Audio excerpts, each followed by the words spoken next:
ईटा की आंखें लाल हो गईं और उसने धमकाया कि वह अकेले भी शिखर तक जाएगी। वह अकेले चली गई और गायब हो गई। माया ने एक बूढ़ी चुड़ैल को देखा। माया को बचपन से यिन्यांग आंखें थीं, जो उसे भूत दिखाती थीं। सब पहाड़ पर ईटा को ढूंढने दौड़े। माया ने ईटा को पकड़ा और रुकने को कहा। ईटा ने आंसुओं के साथ कहा कि यह चढ़ाई उनकी साझा याद होगी। कप्तान ने कहा कि अब रुकना ठीक नहीं, शायद शिखर पर सब ठीक हो जाए। सबने हिम्मत जुटाई और 2985 मीटर के शिखर पर पहुंचे। रात हो गई, सबने तंबू लगाए, लेकिन ईटा फिर अजीब व्यवहार करने लगी। उसे तंबू में लिटाया गया। कप्तान और माँ भाई मदद ढूंढने गए और एक स्थानीय व्यक्ति को लाए। उसने मंत्र पढ़े। ईटा की आंखें लाल हुई, शरीर से काला खून निकला और वह कांपने लगी। फिर वह शांत हो गई। उधर ईटा की माँ प्रार्थना कर रही थी और उसे लगा कि कोई उसे घूर रहा है। पति ने इसे भ्रम कहा। तंबू में ईटा जागी और झील वाली भूतनी बन गई।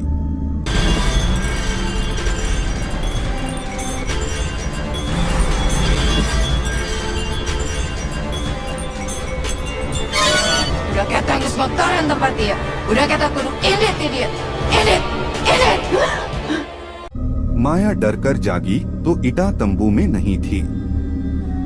उसे घास में पाया, लेकिन उसकी आंखें लाल थीं। Dia milik saya sekarang. Dia bukan kita. Dia bukan kita teman lagi. माया ने उसे होश में लाया। अगले दिन सब नीचे उतरे। ईटा शिखर को छोड़ना नहीं चाहती थी, उसे वहां सुकून मिला। उसने एक पत्थर को देखकर अजीब बातें कहीं, जो माया समझ नहीं पाई। घर पहुंचने पर ईटा की मां ने उसे देखकर डर महसूस किया। रात को ईटा फिर भूत के कब्जे में आई। माया और माँ भाई पहुंचे। तांत्रिक ने अनुष्ठान किया, पर कोई फायदा नहीं हुआ। ईटा को अस्पताल ले जाया गया, लेकिन डॉक्टर कुछ समझ नहीं पाए। ईटा के पिता ने माया को दोषी ठहराया। माया को ग्लानि हुई।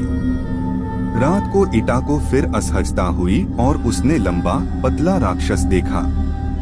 माया को पता चला कि ईटा की हालत अस्थिर है। दोस्तों ने ईटा को हौसला दिया, लेकिन उसने दरवाजे पर किसी को घूरते देखा, जो माया को नहीं दिखा।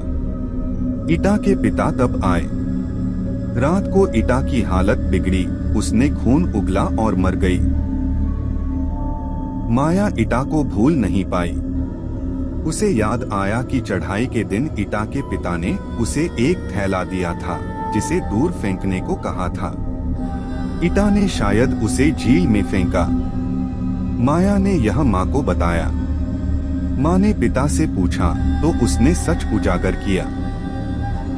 उसका व्यवसाय खराब चल रहा था।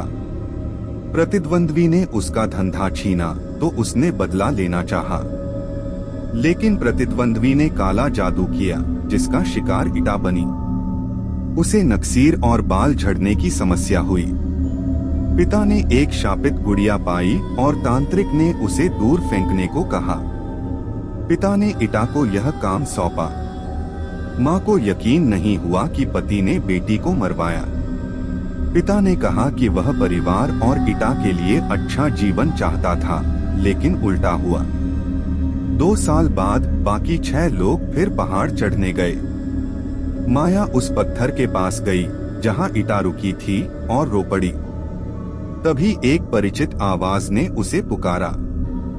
यह थी 2025 की इंडोनेशियाई हॉरर फिल्म शाप शून्य की कहानी। कथानक सामान्य है, पर डरावना माहौल अच्छा है। दक्षिण पूर्व एशियाई हॉरर पसंद करने वालों को मूल फिल्म देखनी चाहिए। आज का शेयर यहीं खत्म। धन्यवाद, अगले वीडियो में मिलते हैं।